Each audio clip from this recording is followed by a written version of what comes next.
So I'd done like I actually I don't think I've ever had like a negative opinion of a Dying Light game before, and as a huge fan of Dying Light, like for me the release of this game this month was the thing I was looking forward to the most out of probably like in a few months. I think Helldivers I was quite looking forward to, but Dying Light the Beast, like as somebody who's loved the Dying Light games, that was probably the highlight for me. So to want to leave feedback that's like more negative than good was kind of like a bitter pill to swallow, really. Um, so I actually wrote down all my thoughts on this game because normally when I do like a review at the end of a game, like it's kind of more like kind of knee jerk and not particularly thorough, unless something really stood out. And bear in mind here, in total I've done like 800 hours in Dying Light 1 and 2, so I think it's fair to say I do really like the games. And when Dying Light 2 came out, I still played through it. And then there were a lot of issues with it, but Techland really stepped up and listened to the community and did a lot of things to improve it. And it got better over time. But this is what I came up with, like list-wise from issues. Crafting doesn't make sense. Upgrading a blueprint seems to require you use like resources to do it. I don't know why you would need to do that with a blueprint. It's a blueprint.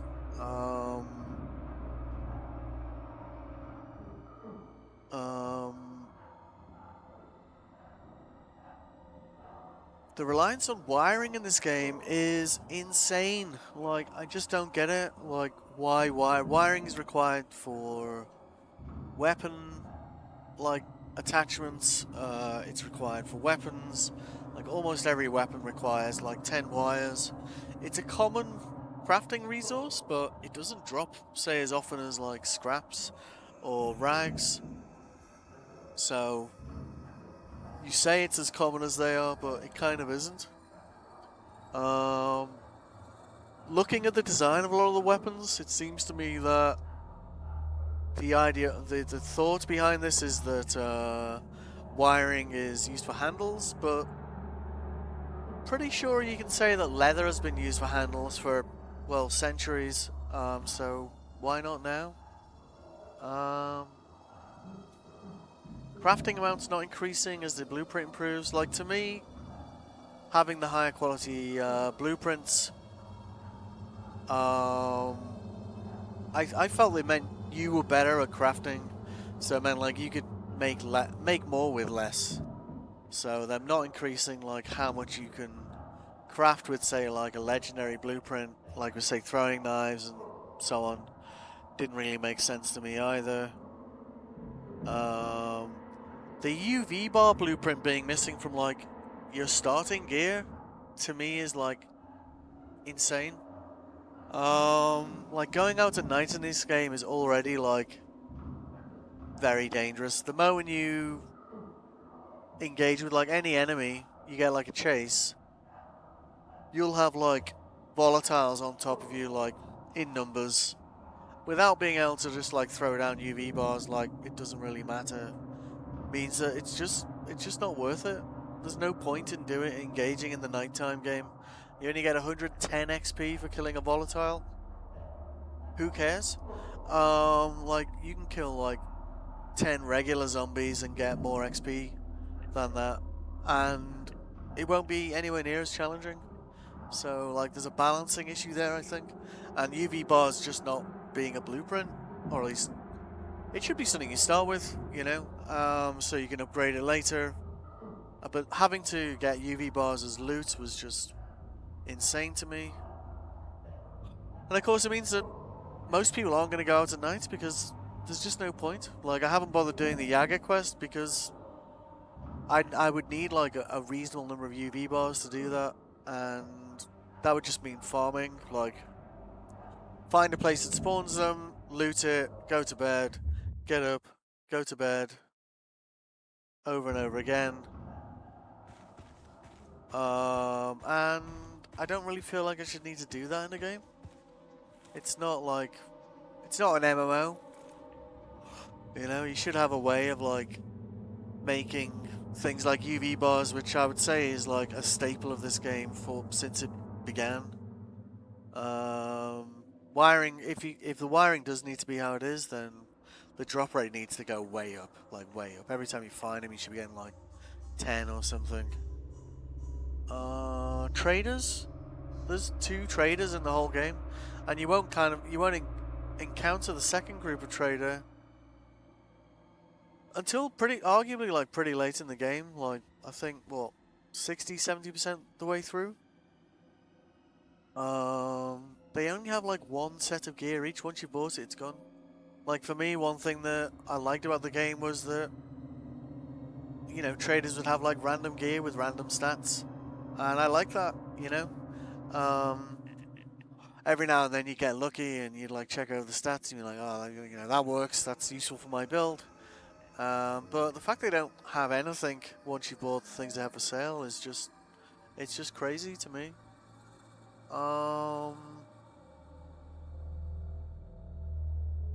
I think like, yeah, so, yeah, you know, it'd be nice if there was more of that. The game suggests like the ammo is rare, but a lot of the gear you pick up early game is kind of designed to make using weapons like more effective, and ammo seems to be something you can buy from traders like in fairly large numbers anytime you want. So it doesn't really fit the lore or the narrative of the game, which is a bit strange to me. Again, immersion breaking, NPC behaviors. On multiple occasions I've had human enemies standing next to or amongst zombies, firing guns at me. The zombies have ignored them as if they're not there. That doesn't make sense to me. Human enemies are very good at dodging my attacks, but when you do melee them and zombies attack them, they don't dodge zombie attacks at all. It's like they don't register that they're attacking them, which again is immersion breaking. Character level cap, like, I got this game for free because I had the other 2 games, but they both had level caps of 50, and they both had legend levels. I have a level cap of 15, and so few skills. Like, it just means like by the time you're level 15, you've trained everything. It seems they've designed the game so that each level you are forcibly given certain skills, whether you want them or not. It'd be nice to have the choice, I think. Essentially, the only choice you have to make with the skills are which ones you want first, I suppose. Beast points. So the whole lore behind the beast points is that you're gaining power from their blood, but none of your powers relate to the things that these chimeras can do. So, you know, to me, it would make more sense if gaining beast points allowed you to unlock skills that may be related to the chimera you just killed. But instead it's just not related in any way, so again, doesn't make sense. A lot of the quests, even some of the storyline quests, were go to A, search for something, search for a way in first of all, like, because you're never using the front door, like, not once. I think this mission we're in now that's essentially broken the game for us, is the first mission where we've actually used the front door. I haven't used the front door once because you can't use them. They're all locked from the other side, and it's either a window, a vent, or coming in through the ceiling, something like this. And once you get in, it's either find a clue or talk to someone, and then you go to place B. Place B almost always is like the other side of the map because I don't know why it has to be the other side of the map. And more often than not, when you get to the other place, there'll be like additional enemies there. Even if you've been to that place before, and the lore of the quest, you know, it doesn't say like this place has been taken over or this guy's in danger. Even with those sort of quests where that isn't the narrative, there'll be more enemies there than there were before. Which again doesn't make sense. There was one where there were these two brothers, one of them was dying. For some reason, he wanted you to kill him. It's like, I don't understand why that was a part of that quest, because essentially you would have just blended in with the other zombies, right? So, you know, why go there? And then once you've killed him, you go back outside the building, and there's spitters and howlers and NPC humans trying to shoot at you, and none of them were there when you walked in the building like a minute earlier. Doesn't make sense.